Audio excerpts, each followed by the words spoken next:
Hello everyone, আশা করি সবাই ভালো আছো। আমিও তোমাদের আশীর্বাদে অনেকটাই ভালো আছি। এই যে সকাল সকাল উঠে সমস্ত করে আগে ঠাকুর পূজাটা করে নিলাম, প্রতিনিয়ত জুনটা নিয়ম সেটা করে নিলাম। করে নিয়ে তারপরে যে মুখে ক্রিম সিরিম মেখে এখন সেটা চলে যাব রান্নাঘরে। যেহেতু সকালে টিফিনও রেডি করা হয়নি এখন পর্যন্ত, তার জন্য ভাবছি আগে সকালের টিফিনটা আগে রেডি করে নিই, যেহেতু তোমাদের দাদা আবার ডিউটি চলে যাবে।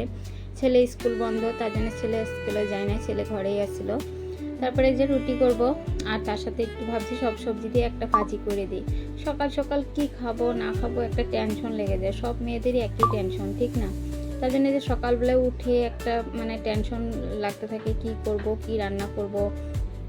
তারপরে সিধা চলে আসলাম ভেবে চেবে চিন্তা ভাবনা করে সিধা চলে আসলাম রান্নাঘরে। তারপরে যে সব সবজি দিয়ে একটা ভাজি করে দিলাম, আর তার সাথে শুকনো রুটি করেছিলাম। তারপরে খাওয়া দাওয়া করে সবাই যার যার মতন ডিউটি চলে গেল। আর এদিক দিয়ে আমি যে কাপড় সকালবেলা কয়েকটা কাপড় ধুয়ে দিয়েছিলাম। আজকে অনেক ওরকমভাবে কিছু কাপড় ধোয়া হয়নি, গতকালকের কয়েকটা স্পোর্টিং ছিল, এগুলা ধুয়ে দিয়েছিলাম। আর তার সাথে এই যে তোমাদের দাদার আবার স্পটিংগুলোও ছিল, সেগুলো ধুয়ে দিয়েছিলাম। এগুলো আবার শুকায় গেছে, রোদ্রের যে তাপ, আর একটা কাপড় শুকায় নেই, ঘরে রশি আছে সেখানেই মেলে দিয়ে রেখে দিলাম, পরে শুকায় দিলে আবার রেখে দিব। এদিক দিয়ে দেখো কাপড়ও গুছাচ্ছি, আবার এদিক দিয়ে রান্নারও রেডি করে নিচ্ছি। এক হাতে 10 হাতের কাজ করছি, 2 হাতে 10 হাতের কাজ করছি, সরি।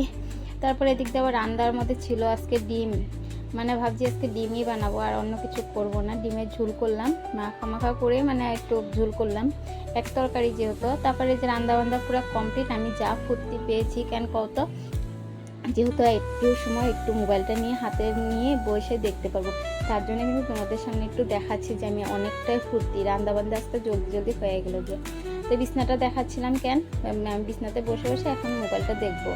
তারপরে যে রান্নাবান্নাগুলো কী করলাম সেটা একটু শেয়ার করি। ডাল ছিল, ডালটা গরম করে রেখে দিলাম, তার সাথে ডিমের ঝোল, আর স্যালাডের মধ্যে ছিল বিট আর শসা। আর তার সাথে যে সকালবেলা ভাজি করেছিলাম, সকালের ভাজিটা রয়ে গেছে অল্প একটু, সেটা ভাতের সাথে দিয়ে দিব। তো এই দিক দিয়ে তোমাদের দাদা চলে আসছে, দাদাকে আর ছেলেকে দিয়ে দিছি ভাত খেতে। ওরা খাওয়া দাওয়া করার পর তারপর আমি খেয়ে নেবো। তো ভিডিওটা কেমন লাগলো অবশ্যই জানাও, ভালো লাগলে লাইক